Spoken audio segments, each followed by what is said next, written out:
मैं भारत की अदालत से और भारत के विदेश मंत्रालय से इस वीडियो के माध्यम से मैं सवाल पूछते हैं सर, 2007 26 जून से मैं विदेश में हूँ। क्या मेरा जुल्म है कि मैं विदेश में हूँ? क्या मेरे मुकद्दर में लिखा हुआ है कि मैं विदेश में रहेंगे पूरी ज़िंदगी? हमारा भी दिल करता है सर बीवी बच्चे के पास रहने के लिए, मगर हमारे देश में रोजगार आप लोग नहीं देते हैं, जिसकी वजह से हम लोग बहुत परेशानी उठाते हैं। यहाँ पे गल्फ के अंदर 100 में 95% सर ऐसे मजदूर हैं भारत के जो यहाँ पे बहुत दर दर के ठोकरे खा रहे हैं और कर्जे में इतने डूब जाते हैं कि उनको 2 साल 3 साल लग जाता है कर्जे पूरा करने में, फिर भी उनके घर की हालात सीधा नहीं होता है और वो विदेश के हवाले अपनी ज़िंदगी को कुर्बान कर देते हैं। और जब सर यहाँ पे हमारा बॉडी एक्सपायर हो जाता है, जब हम मर जाते हैं ना, तो हमारे बॉडी जिस हालात में रहता है ना, उसी हालात में हमको बर्फ़ के बक्से में पैक कर दिया जाता है और वो बॉडी भेजने के लिए बहुत ऐसा मुसीबत होता है। यहाँ पे सर 3-3 महीना 4-4 महीना लग जाता है बॉडी भेजने में। कंपनी चाहती है कि हम भेजें नहीं, कपिल चाहता है कि हम भेजें नहीं, और इंडिया वाले चाहते हैं कि हमारा बॉडी आ जाए। इंडिया में अगर कोर्ट कचहरी के चक्कर लगाते हैं, वकील के पास जाते हैं, डीएम के पास जाते हैं, एसपी के पास जाते हैं, वहाँ पर रिश्वत देना पड़ता है। सर एक मजदूर जो कमाने वाला था वो सऊदी अरब में मर गया। हम मजदूर हैं, हम कमा रहे हैं, सऊदी अरब में हम मर गए।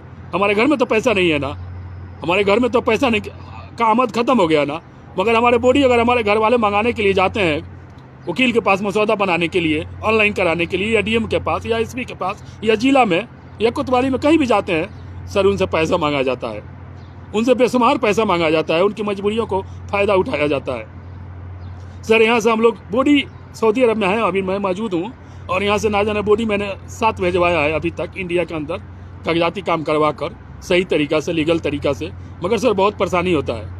मैंने अपने उस नज़रों से देखा है कि कितना तकलीफ़ होती है यहाँ पे बॉडी को।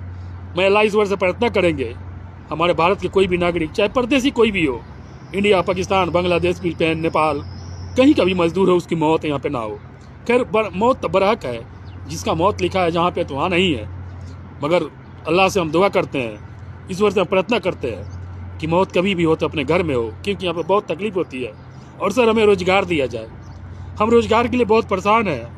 आज के जो युवा हैं वो लोग हिंदू मुसलमान में लगे हुए हैं, वो लोग नफरतबाजी करने में लगे हैं।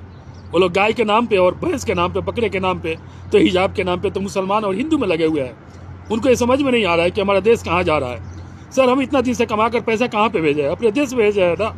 हर दिन हम लोग ना जाने कितना करोड़ रुपया भेजते हैं भारत के अंदर, फिर भी हमारे भारत गरीब है सर, फिर भी हमारे भारत गरीब है। इस पर किसी नेता का ध्यान नहीं है, इसी पे किसी विपक्ष का इस पे ध्यान नहीं है। क्यों नहीं है? इस पे ध्यान देने की ज़रूरत है ना सर। हम इतना कमाते हुए भी हमारा देश गरीब है, हम इतना कमा कर पैसे अपने देश में भेजते हैं, फिर भी हमारा देश गरीब है। हमारा पैसे कहाँ जाता है सर? बैंक में जाता है ना। हम इतना